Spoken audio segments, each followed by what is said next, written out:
കട്ടക്കലിപ്പന്റെ കാന്താരി മാലാഖ. രചന വർണ്ണ ദേവദത്തൻ.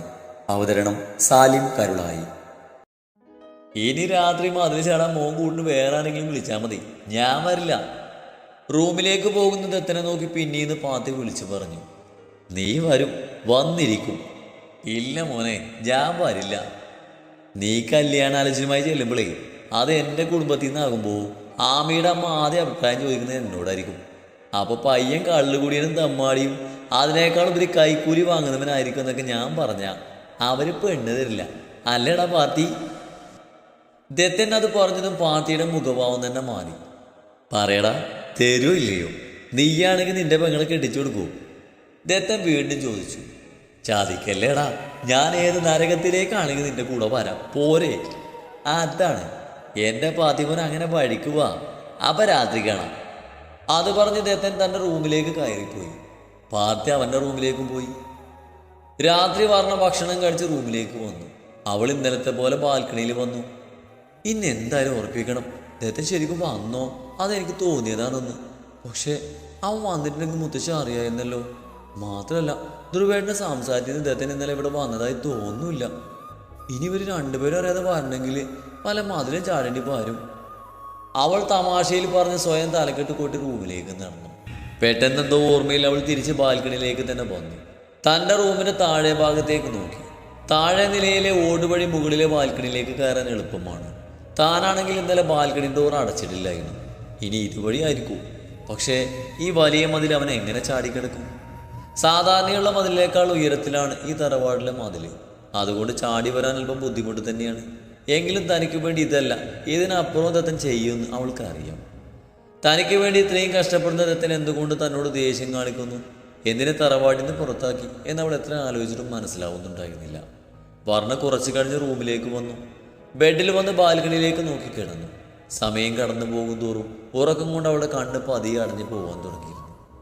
പെട്ടെന്ന് ബാൽക്കണിയിൽ ഒരു നീലക്കം തോന്നിയതും വർണ്ണ കണ്ണ് വലിച്ചു തുറന്നു.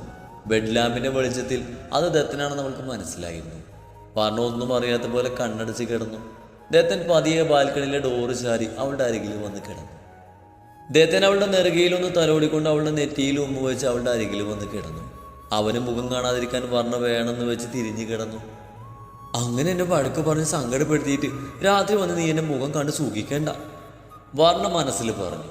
ദത്തൻ ബെഡിൽ നിന്ന് എഴുന്നേറ്റിരുന്ന ശേഷം അവൾ ഉണർത്താത്ത രീതിയിൽ പതിയെ ഒന്ന് ഉയർത്തി തനിക്കെതിരായി തിരിച്ചു കിടത്തി. ശേഷം അവളെ തൻ്റെ നെഞ്ചിലേക്ക് ചേർത്ത് പിടിച്ച് കിടന്നു. ഇത്രയും സ്നേഹം ഉണ്ടായിരുന്നിട്ട് എന്തിനാ ദത്ത എന്നോട് ഈ പിണക്കം? എന്തെന്നോട് മിണ്ടാത്തത്? എന്താ ഞാൻ വിളിച്ചിട്ട് ഫോൺ എടുക്കാത്തേ?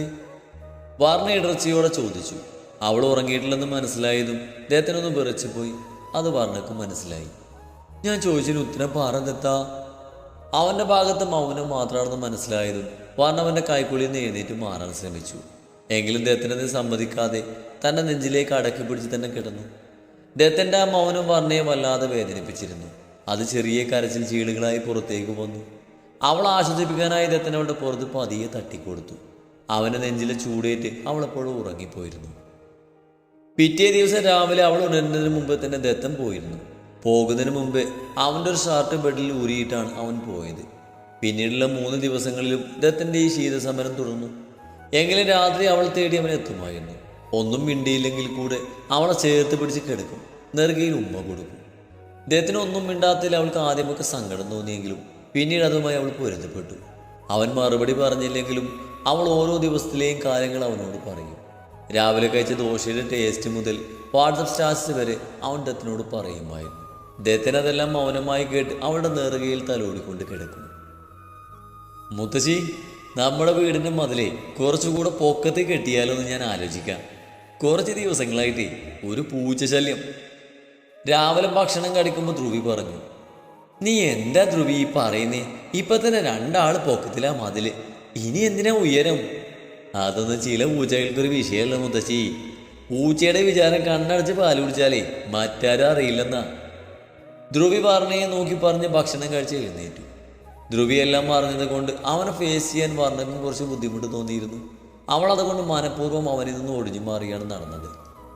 രാത്രി എന്നത്തെയും പോലെ ദത്തനെ കാത്തിരുന്നുവെങ്കിലും അന്ന് പതിവിന് വിരുദ്ധമായി അവൻ വന്നില്ല. അവൻ സാധാരണ വരുന്ന സമയം കഴിഞ്ഞതും അവനെ കാണാത്തതിനാൽ വർണ്ണ അവൻ്റെ ഫോണിലേക്ക് വിളിച്ചു. എങ്കിലും സ്വിച്ച് ഓഫാണ്. അവനെ കാത്ത് കുറേ നേരം ബാൽക്കണിയിലും മറ്റും വന്ന് നിന്നു. പാത്തിയെ വിളിച്ച് കാര്യം അന്വേഷിക്കണമെന്നുണ്ടെങ്കിലും ആ സമയത്ത് അവനെ വിളിക്കുന്നത് ശരിയല്ലെന്ന് വർണ്ണക്ക് തോന്നിയിരുന്നു. അവനെ കാത്തിരുന്ന് പുലർച്ചയ്ക്കുമ്പോഴാണ് അവൾ കിടന്നുറങ്ങിയത്. നീ എവിടെയായിരുന്നു തെണ്ടി ഇത്ര നേരം? എത്ര നേരം വെയിറ്റ് ചെയ്യുന്നെന്ന് അറിയോ? ദത്തൻ്റെ കാറ് വീടിന് മുന്നിൽ വന്നു നിന്നത് മുറ്റത്ത് നിൽക്കുന്ന ധ്രുവി ചോദിച്ചു. എടാ, ഞാൻ ഓഫീസിലായിരുന്നു. കുറച്ച് ദിവസം വർക്കുകൾ പെൻഡിങ് ആയിരുന്നു. ഇന്നലെ നൈറ്റ് ഇരുന്നെല്ലാം തീർത്തു. വീട്ടിൽ പോയി വിളിച്ച് നേരെ ഇങ്ങോട്ട് വന്നു. നിങ്ങൾ ഇറങ്ങാറായോ? സമയം 8 മണിയായി. 7 മണിക്ക് നിന്നെയും അത് നിൽക്കാൻ തുടങ്ങിയതാ. സോറിടാ, എന്നാ നിങ്ങൾ ഇറങ്ങിക്കോ. മുത്തശ്ശി എവിടെ? അകത്തുണ്ട്, ഇപ്പം വരും. വർണ്ണയെ കൂടെ കൊണ്ടുപോകണമെന്ന് മുത്തശ്ശിക്ക് ഉണ്ടായിരുന്നു. പിന്നെ നീ വേണ്ടെന്ന് പറഞ്ഞ കാരണമാ കൊണ്ടുപോകത്തെ. നിങ്ങൾ പോകുന്ന കാര്യം അവളോട് പറഞ്ഞിട്ടില്ലേ? ഇല്ല, നീയല്ലേ പറയണമെന്ന് പറഞ്ഞത്? അതെ, അല്ലെങ്കിൽ അവളെ നിങ്ങളുടെ കൂടെ കൂടും കൊടുക്കേണ്ടത് വരും. അപ്പോഴേക്കും മുത്തശ്ശി പുറത്തേക്ക് വന്നു. ആ, നീ വന്നോ ദേവാ? രാവിലത്തേക്കുള്ള ഭക്ഷണം ഞാൻ ഉണ്ടാക്കിയിട്ടുണ്ട്. ഉച്ചക്ക് പുറത്തേന്ന് കഴിച്ചോട്ടോ. ശരി മുത്തശ്ശി, വേഗം ഇറങ്ങാൻ നോക്കിക്കോളൂ. ഇനി നേരം വൈകണ്ട. ദത്തൻ മുത്തശ്ശിക്ക് കയറാൻ കാറിന് ഡോറ് തുറന്നു കൊടുത്തു. ഞങ്ങളെ പറഞ്ഞേക്കാൻ എന്താ ഇതൊരു ശുഷ്കാന്തി? എനിക്കെല്ലാം മനസ്സിലാവുന്നുണ്ട്. ഇന്ന് പോയാലേ ഞങ്ങളിനി മറ്റന്നാൾ തിരിച്ചു വരുള്ളൂ. അതുകൊണ്ട് ഈ വീട് തിരിച്ചു വരുമ്പോൾ ഇങ്ങനെ തന്നെ വെച്ചേക്കണടാ. ധ്രുവി പറഞ്ഞതും ദത്തനൊന്ന് ചിരിച്ചു. അപ്പം എന്നാ ശരി, രണ്ടുപേരും പിണക്കവും പടക്കെല്ലാം വേഗം തീർക്ക്. വെറുതെ രാത്രി മതിൽ ചാടി കഷ്ടപ്പെടേണ്ടല്ലോ. എല്ലാം മനസ്സിലായില്ലേ? ദത്തൻ പഠിച്ച ചിരിയോട് ചോദിച്ചു. മതി മതി നിന്ന് പരിങ്ങിയത്, അകത്തേക്ക് വെക്കോ. അവൾ എണീറ്റിട്ടില്ല. ധ്രുവി അത് പറഞ്ഞ് കാറിലേക്ക് കയറി. അവരുടെ കാറ് കയറ്റി കടന്ന് പോയതും ദത്തൻ അകത്തേക്ക് കയറി. ശേഷം മെയിൻ ഡോർ ലോക്ക് ചെയ്ത് മുകളിലേക്ക് നടന്നു. ചെറിയ മുത്തശ്ശിയുടെ ഭർത്താവിൻ്റെ കുടുംബത്തിലെ കല്യാണത്തിന് പോയിരിക്കുകയാണ് ധ്രുവിയും മുത്തശ്ശിയും. അത് ഇന്നലെ ധ്രുവി വിളിച്ച് പറഞ്ഞിരുന്നപ്പോൾ തന്നെ ദത്തൻ ചില കാര്യങ്ങൾ മനസ്സിൽ കരുതിയിരുന്നു. അവൻ വാർണയുടെ റൂമിന് മുന്നിലെത്തി ചാരിക്കിടന്ന വാതിൽ പതിയെ തുറന്നു. വാർണ തിരിഞ്ഞു കിടക്കുന്നത് കൊണ്ട് ദത്തനവളുടെ മുഖം കാണാൻ കഴിഞ്ഞിരുന്നില്ല. ദത്തൻ വാതിൽ മുഴുവനായി തുറന്ന് അകത്തേക്ക് കയറി. ദത്തൻ നടന്ന് അവളുടെ മുന്നിലായി തറയിൽ മുട്ടുകുത്തി നിന്നു. മുഖം മാത്രം കാണുന്ന രീതിയിൽ തലവഴി പുതപ്പിട്ട് ചുരുണ്ടു കൂടിയാണ് വാർണയുടെ കിടപ്പ്. അത് കണ്ട് ദത്തൻ അവളോട് വല്ലാത്ത വാത്സല്യം തോന്നി. ദത്തൻ എഴുന്നേറ്റ് ചെന്ന് വിൻഡോ മറച്ചിരുന്ന കർട്ടൻ നീക്കി. പുറത്തു നിന്നുള്ള സൂര്യവെളിച്ചം മുഖത്തേക്ക് തട്ടിയതും വാർണ കണ്ണ് ചിമ്മി തുറന്നു. സൂര്യന്റെ വെളിച്ചത്തിൽ തന്റെ നേർക്ക് നടന്നു വരുന്ന ദത്തനെ കണ്ട് അവൾ പുഞ്ചിരിയോടെ കണ്ണുകൾ ചിമ്മിയടച്ചു. ദത്തൻ അവളുടെ മുന്നിലായി വന്നിരുന്നു. ശേഷം ഒന്ന് കുരിഞ്ഞവളുടെ നെറുകയിലായി ഉമ്മ വെച്ചു. അവന്റെ അധരങ്ങളുടെ നിലത്തെ സ്പർശമേറ്റതും വാർണ കണ്ണുകൾ തുറന്നു. സ്വപ്നമാണോ യാഥാർത്ഥ്യമാണെന്ന് മനസ്സിലാക്കാൻ കഴിയാതെ അവൾ അവനെ തന്നെ നോക്കിക്കിടന്നു. കുഞ്ഞേ. ദത്തൻ അവളുടെ കവളിൽ കൈവച്ചുകൊണ്ട് വിളിച്ചതും വാർണയുടെ കണ്ണുകൾ നിറഞ്ഞു. സങ്കടം കൊണ്ട് ചുണ്ടുകൾ വിരുമ്പി. അത് കണ്ട ദത്തൻ അവളുടെ ഇരു കണ്ണുകളിലും ഉമ്മ വെച്ചു. ശേഷം അവളുടെ ചുണ്ടിൽ അമർത്തി ചുംബിച്ചു. ദത്താ. വർണ്ണ കരഞ്ഞുകൊണ്ട് ബെഡിന് ചാടി എഴുന്നേറ്റു. അവനെ തോളിലൂടെ വട്ടം പിടിച്ച് അവനെ നെഞ്ചിലേക്ക് മുഖം ചേർത്തു. ദത്തൻ അവളെയും കൂടെ നിലത്തു നിന്ന് എഴുന്നേറ്റു.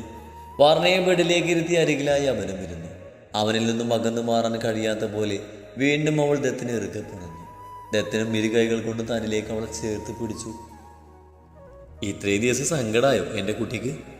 ദത്തൻ അവളുടെ മുഖം തനിക്ക് നേരെയാക്കിക്കൊണ്ട് ചോദിച്ചു. എന്തെന്നോട് മിണ്ടാതെ നടന്നേ? എന്തിനാ എന്നോട് ദേഷ്യം കാണിച്ചേ? എനിക്ക് ഒരുപാട് സങ്കടമായി. അവൾ വിതുമ്പിക്കൊണ്ട് പറഞ്ഞു. സങ്കടം കൊണ്ട് അവൾക്ക് ശബ്ദം പോലും പുറത്തേക്ക് വന്നിരുന്നില്ല. അതൊക്കെ ഞാൻ പറയാം. അതിൻ്റെ കുട്ടി പോയി ഫ്രഷായി വാ. എനിക്ക് വിശന്നിട്ട് വയ്യ. ഇന്നലെ ഉച്ചയ്ക്ക് ഫുഡ് കഴിച്ചതാ, പിന്നെ ഒന്നും കഴിച്ചില്ല. ഞാൻ ദാ ഇപ്പോൾ വരാം, ഒരു 5 മിനിറ്റേ. വർണ്ണ ബെഡിൽ നിന്ന് ഇറങ്ങി. തൻ്റെ ഷർട്ടും മുട്ടോളം ഇറക്കമുള്ള പാൻസുമാണ് അവളുടെ വേഷം. അതും വിട്ട് ബാത്റൂമിലേക്ക് ഓടുന്ന വർണ്ണയെ അവൻ നോക്കി നിന്നു. തൻ്റെ അകൽച്ച വർണ്ണയെ ഒരുപാട് സങ്കടപ്പെടുത്തുമെന്ന് അവൻ അറിയാമായിരുന്നു. അതുകൊണ്ട് തന്നെയാണ് ഷർട്ട് ഇവിടെ അയച്ചിട്ട് പോയതും. ഇനിയെങ്ങാനും തനിക്ക് ഏതെങ്കിലും ദിവസം വരാൻ കഴിഞ്ഞില്ലെങ്കിൽ കുട്ടിക്ക് സങ്കടം ഉണ്ടാവരുതല്ലോ. അവൻ ഓരോന്ന് ആലോചിച്ച് ബാൽക്കണിയിലേക്ക് നടന്നു. ഇത്രയും വലിയ മതിൽ ചാടിയാണ് താനിവിടേക്ക് വന്നതെന്ന് ഓർത്തപ്പോൾ ദത്തന് ചിരി വന്നുപോയി. അവൻ ബാൽക്കണിയിലെ റെയിലിങ്ങിൽ പിടിച്ച് അകലേക്ക് നോക്കി നിന്നു. വർണ്ണ ഫ്രഷായി ഇറങ്ങിയപ്പോൾ ദത്തൻ ബാൽക്കണിയിൽ നിൽക്കുന്നത് കണ്ട് അവൾ അങ്ങോട്ടേക്ക് നടന്നു. വർണ്ണ പിന്നിൽ നിന്നും അവൻ്റെ വയലിലൂടെ ചുറ്റിപ്പിടിച്ച് പുറത്തേക്ക് മുഖം ചേർത്ത് നിന്നു. ദത്തൻ തിരിഞ്ഞ് അവളുടെ നേരെയായി നിന്നു. ഇത് എന്ത് കോലടി പെണ്ണേ! അവളും അവളുടെ ഒരു വേഷവും. ഇതിൽ നിന്നെപ്പോലെ ഒരാൾ കൂടി കയറാലോ. ഇത് നീ തന്നെയല്ലേ ഇവിടെ ഇട്ട് പോയത്? എങ്ങനെയുണ്ട് ഈ ഞാനിടുമ്പോൾ? നല്ല രസമല്ലേ? അവൾ ഷർട്ടിൻ്റെ ഇരു സൈഡിലും പിടിച്ച് കറങ്ങിക്കൊണ്ട് പറഞ്ഞു. നീ കുളിച്ചില്ലേ? ദത്തൻ അവളുടെ മുഖത്തേക്ക് പാറി വീണ മുടി ഒതുക്കി വെച്ചുകൊണ്ട് ചോദിച്ചു. ഇല്ല, നിനക്ക് വിശപ്പാന്ന് പറഞ്ഞില്ലേ, അപ്പം ഞാൻ കുളിക്കാവുന്ന ലേറ്റാവും. അതോടെ ആദ്യം ഫുഡ്, പിന്നെ കുളിക്കാൻ മടിയായ കാനലടി കളി. ദത്തൻ അവളുടെ കവളിൽ പിടിച്ച് വലിച്ചുകൊണ്ട് ചോദിച്ചു. ഓ പിന്നെ കുളിക്കായത്തിന് നേരം വൈകിയെന്ന് വെച്ചാൽ ആകാശം ഇടിഞ്ഞു വീഴില്ലല്ലോ. സോമാലിയിലൊക്കെ ഒരു നേരം കുടിക്കാൻ പോലും വെള്ളമില്ലാതെ ആയിരക്കണക്കിന് ജനങ്ങൾ കഷ്ടപ്പെടുമ്പോൾ ഇവിടെ വെറുതെ കുളിച്ച് വെള്ളം പഴകാൻ മാത്രം കല്ലുകൊണ്ടുള്ള ഹൃദയമല്ല ഈ വർണ്ണക്ക്. എന്നെപ്പോലെ ഒരു മനുഷ്യ സ്നേഹിക്ക് അതെല്ലാം ഓർക്കുമ്പോൾ കുളിക്കുന്ന കാര്യം ചിന്തിക്കാൻ കൂടി വയ്യ. ഞാൻ നീ വന്ന കാര്യം മുത്തശ്ശിയോട് പറയട്ടോ, എന്നിട്ട് നമുക്ക് ഒരുമിച്ച് ഭക്ഷണം കഴിക്കാം. അത് പറഞ്ഞവൾ താഴേക്ക് ഓടി. ഒന്ന് പതുക്കെ പോകുഞ്ഞേ, ഇങ്ങനെ ഓടല്ലേ, എവിടെയെങ്കിലും പോയി തടഞ്ഞു വീഴും. ദത്തൻ ശാസനയോടെ പിന്നീന്ന് വിളിച്ചു പറഞ്ഞു. ശരിക്കും ചില സമയങ്ങളിൽ ഇവിടെ എന്ത് പാവാ. കഴിഞ്ഞ ദിവസങ്ങളൊക്കെ ഞാൻ മിണ്ടാതെ നടന്നിട്ടും അതിൻ്റെ പേരിലൊരു പിണക്കം അവൾക്കില്ല. ഇങ്ങോട്ടേക്ക് വരുമ്പോൾ അതിൻ്റെ പേരിലൊരു വഴക്ക് പ്രതീക്ഷിച്ചതാണ് ഞാൻ. പക്ഷേ അവളുടെ മുഖത്ത് സ്നേഹവും സങ്കടമുള്ളത് വേറൊരു ഭാവം കാണാൻ കഴിഞ്ഞില്ല ഈ നിമിഷം വരെ. ദത്തൻ അതിശയത്തോട് ഓർത്തുകൊണ്ട് താഴേക്ക് നടന്നു. ആ സമയം പറഞ്ഞ താഴെ മുത്തശ്ശിയും ധ്രുവിയും തിരിഞ്ഞ് നടക്കുകയായിരുന്നു. ദത്ത, അവരൊക്കെ എവിടെ പോയി? എവിടെയും കാണാനില്ലല്ലോ. ഇനി അമ്പലത്തിലെങ്ങനെ പോയോ? അവൾ സംശയത്തോടെ ചോദിച്ചു. അവരിവിടെ ഇല്ലടാ, ചെറിയ മുത്തശ്ശിയുടെ കുടുംബത്തിലൊരു കല്യാണമുണ്ട്, അതിന് പോയിരിക്കാം. ദത്തൻ ഡൈനിങ് ടേബിളിലെ ചെയർ വലിച്ചിട്ട് അതിലേക്കിരുന്നു. എന്നെ പറ്റിച്ചൂല്ലേ? ധ്രുവേട്ടനും മുത്തശ്ശി എന്നെ കൂടാതെ ഒറ്റക്ക് തനിച്ചാക്കി പോയില്ലേ? ഞാൻ അവരോട് ഇനി മിണ്ടില്ല, എന്നൊരു വാക്ക് പോലും പറഞ്ഞില്ലല്ലോ. വർണ്ണ പിണക്കത്തോടെ പറഞ്ഞു. ഞാൻ പറഞ്ഞിട്ടാ അവർ നിന്നോട് പറയാതെ പോയത്. അവർ പോയാൽ എൻ്റെ കുട്ടിക്ക് കൂട്ടായിട്ട് ഇവിടെ എത്തണില്ലേ? അത് പറഞ്ഞത് നിമിഷ നേരം കൊണ്ട് വർണ്ണയുടെ മുഖത്ത് പുഞ്ചിരി തെളിഞ്ഞു. ദത്തിനത് കണ്ട് അവളെ പിടിച്ച് തന്നെ മടിയിലിരുത്തി താടി കൊണ്ട് അവളുടെ പിൻകഴുത്തിൽ കിളിയാക്കി. ഞാനിവിടെ 4-5 ദിവസം മിണ്ടാതെ നടന്നിട്ട് അവൾക്ക് ഒരു പിണക്കമില്ല.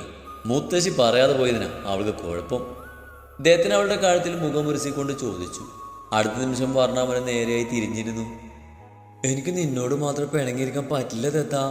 നീ അടുത്തില്ലാത്ത സമയം തന്നെ എനിക്ക് എന്ത് സങ്കടമെന്നറിയോ?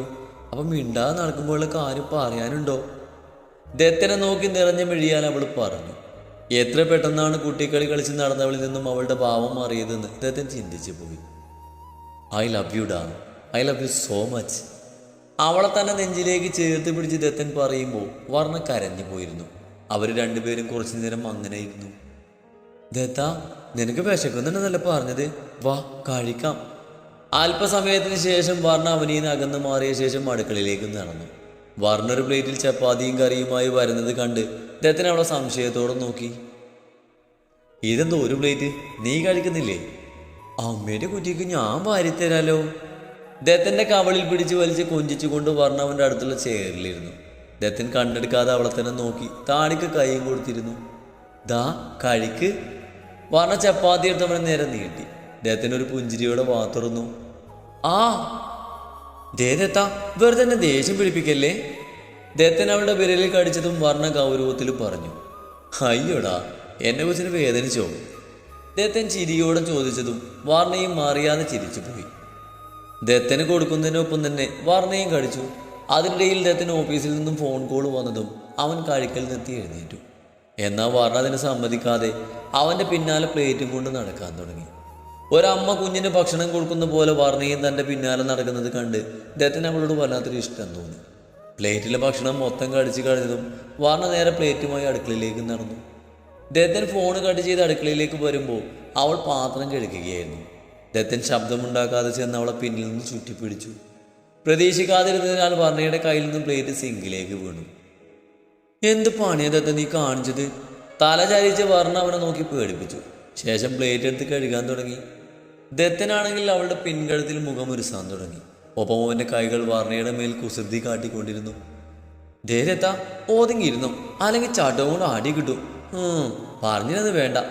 അത് കേട്ട് ദത്തൻ അവൾ കഴുകിക്കൊണ്ടിരുന്ന ചട്ടുകം വാങ്ങി മാറ്റിവെച്ചു. ശേഷം പൈപ്പ് തുറന്ന് അവളുടെ കൈ കഴുകിയ ശേഷം തനിക്ക് നേരെ തിരിച്ചു നിർത്തി. എന്താ ദത്തൻ നിനക്ക് പറ്റിയത്?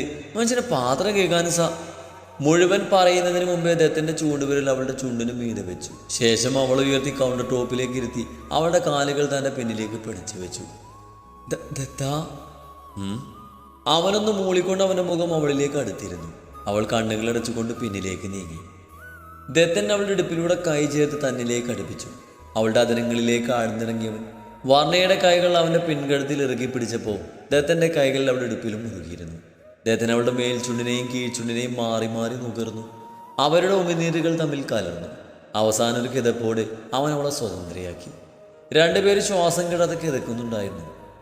ദത്ത വർണ്ണ അവൻ്റെ ഷർട്ടിനെ കോളിൽ പിടിച്ച് വലിച്ച് തന്നിലേക്ക് അടുപ്പിച്ചു. ശേഷം അവൻ്റെ കഴുത്തിലേക്ക് മുഖം ചേർത്ത് അവിടെ കുസൃതിയോടെ കടിച്ചു. ഡേയ് നിന്നെ ഞാൻ. ദത്തിന് ഇറങ്ങി ഓടാൻ നിന്ന വർണ്ണയെ ഇരു കൈകൾ കൊണ്ട് ലോക്ക് ചെയ്തു. വർണ്ണ ഒരു പിടപ്പോട് അവനെ നോക്കി. അവൻ്റെ കണ്ണിലെ പ്രണയം താങ്ങാനാവാതെ അവൾ കണ്ണടച്ചു. അവളുടെ നെറ്റിയിൽ രൂപം കൊണ്ട വിയർപ്പ് ദത്തിനിലൊരു പുഞ്ചിരി നിറച്ചു. അവൻ അവളുടെ നെറ്റിയിൽ തൻ്റെ ചൂണ്ടുവിരൽ കൊണ്ട് തൊട്ടതും വർണ്ണയൊന്ന് വിറച്ചു.